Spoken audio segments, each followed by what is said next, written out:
Assalamualaikum warahmatullahi wabarakatuh. Baiklah murid-murid, hari ini kita akan sama-sama belajar mengenai penulisan tidak berformat autobiografi.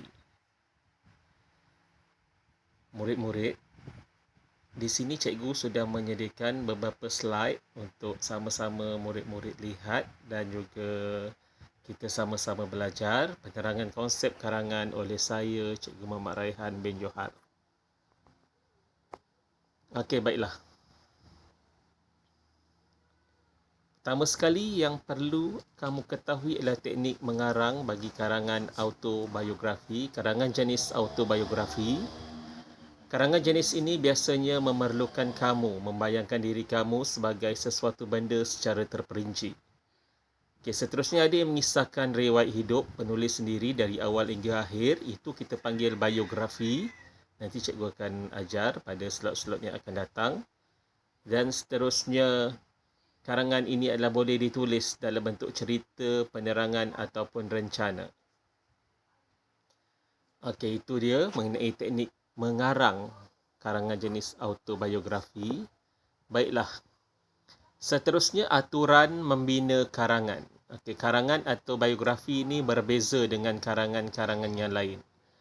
Karangan autobiografi ini kita klasifikasikan ataupun kita kelaskan sebagai karangan tidak berformat, di mana karangan ini tidak mempunyai format khusus, tetapi mestilah ditulis dalam bentuk perenggan. Okey, 6 perenggan ya. 1 pendahuluan, 4 isi dan juga 1 penutup. Okey. Aturan membina karangan. Okey, di sini cikgu sediakan 4 aturan. Okey, 4 aturan ni kita boleh pecahkan kepada 6, di mana akan membentuk pada 6 perenggan. Pertama sekali, kita lihat A, tempat asal, nama dilahirkan di mana. Okey, terpulang. Tidak kira ataupun apa yang ingin kita ceritakan dalam autobiografi kita, pertama sekali mesti ada tempat asal, nama dan juga dilahirkan di mana. Seterusnya, proses pembuatan.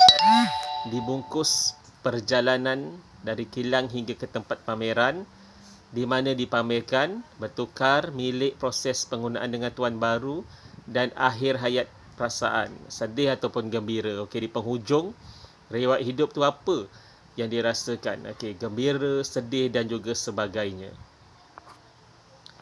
Okey, baiklah. Untuk hari ini, cikgu akan mengajar kamu karangan autobiografi bertajuk Aku Sebuah Basikal. Okey, lihat di sini saya sudah menyediakan 4 perenggan. 6 perenggan, 6 isi untuk sama-sama kita buat. Pertama sekali, pengenalan. Okey, bagi Aku Sebuah Basikal, pengenalan berasal dari Jepun. Dibuat di sebuah kilang besi wajar, terdiri daripada besi wajar, getah dan plastik. Okey, ini bahan buatan dia tu Okey, dibuat daripada apa? Daripada besi wajar, getah dan juga plastik. Perenggan kedua disebut basikal, dipamerkan berasa sungguh gembira. Perenggan ketiga, menaiki sebuah kapal dagang, berasa sungguh bangga. Maknanya ni kamu kena asing-asingkanlah. Cikgu terlupa, kita kena buat untuk test untuk sesuatu isi-isi. Seterusnya, isi yang seterusnya ialah okey, basikal ni mempunyai nasib malang rupanya. Nasib malang. Walaupun dia berasa bangga menaiki kapal tadi kan, kapal dagang, tetapi dia nasib malang dalam perenggan keempat. Bagaimana nasib malang tu? Lihat di situ. Nasib malang, kapalnya karam. Kapal dagang yang membawa basikal tu karam. Okey, dijumpai oleh penyelam, dijual sebagai besi buruk. Mungkin basikal ni tenggelam hingga ke dasar lautan. Okey. Hasratnya untuk dimiliki oleh tuannya tidak berjaya, tidak tercapailah. Kapal yang dinaik itu karam. Okey, penutup, menjadi bahan terbuang, kesal kerana tidak dapat berbakti kepada mana-mana tuan yang sepatutnya memilikinya. Okey, ini adalah perjalanan hidup basikal ni lah. Maknanya penghujung hidupnya tu sedih. Okey, bermula dengan perasaan gembira sebab dia ni merupakan barangan dari Jepun. Jepun ni satu negara yang hebat lah dari menghasilkan benda-benda ni. Ini statik ni kan, pergerakan. Tapi pengakhirannya sedih. Okey, sedih kenapa? Sebab kapal yang dinaikinya, kapal dagang yang dinaikinya tu untuk dipasarkan di tempat-tempat tu tenggelam, karam lah. Okey. Untuk kamu, cikgu ada menyediakan karangan yang telah cikgu buat, telah cikgu rangka.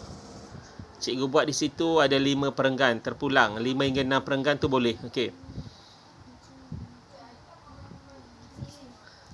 Kamu baca, kamu lihat. Okey. Terima kasih. Okey, ini saja perjumpaan kita dalam slot kali ini, iaitu menghasilkan karangan tidak berformat. Penulisan tidak berformat, karangan jenis autobiografi. Pada sesi-sesi akan datang, cikgu akan menerangkan mengenai karangan-karangan yang lain. Okey. Itu saja daripada cikgu. Wabillahi taufiq wal hidayah. Wassalamualaikum warahmatullahi wabarakatuh. Salam, bertemu lagi.